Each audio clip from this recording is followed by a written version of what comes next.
శ్రీ తిరుపతమ్మ అమ్మవారి చరితం సంస్థ పుస్తకాన్ని ఆవిష్కరిస్తూ ఉన్నారు మన నెట్టెం రఘురామ్ గారు, మాజీ మంత్రివర్యులు.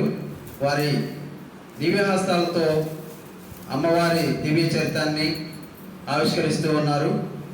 ఆ పుస్తకాలని అమ్మవారి ఆశీస్సులతో 38 మందికి పైగా కవులు రచించి ఉన్నారండి.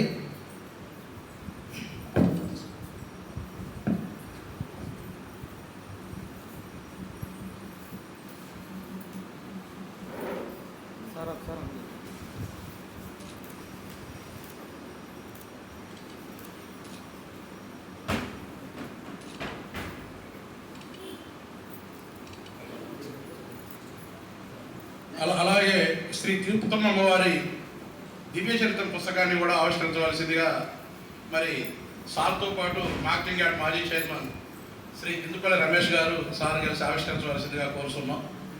అమ్మాయి నెల్లూరు జిల్లా అంటే వడ్లమూడి వారి ఆడబిడ్డ, హైదరాబాద్లో సెటిల్ అయ్యి ప్రత్యేకంగా ఇష్టపదం అనే ప్రక్రియలో ఈ పుస్తకాన్ని రాయటం జరిగింది.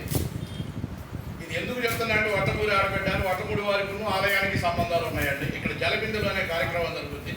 5 కుటుంబాలకి ఆ జలబిందుల్లో ప్రాధాన్యత ఉంటుంది. అందులో వడ్లమూడి వారి కుటుంబం ఒకటి.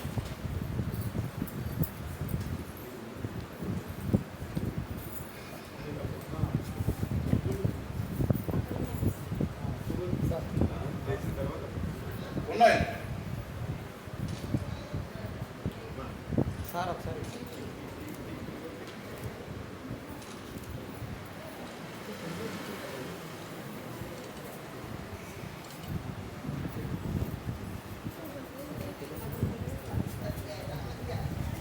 ఈ పుస్తకాన్ని అమ్మాయి శ్రీరమ్మ నా మీద ప్రేమతో ప్రత్యేకంగా నాకు అంకితం ఇవ్వడం జరిగింది. అమ్మాయి ఎవరన్నా భగవంతుడికి ఇవ్వరాదు అంటే ఎందుకో అదే నాన్నయ్య నీకు వదిలికు అంకితం ఇస్తానని చెప్పేసి అనడం జరిగింది. పెద్దల అనుమతితో 1 నిమిషం పాటు అమ్మాయిని మా కుటుంబం తరఫున సన్మానించుకోవడానికి పర్మిషన్ ఇవ్వాల్సిందిగా కోరుతున్నాను.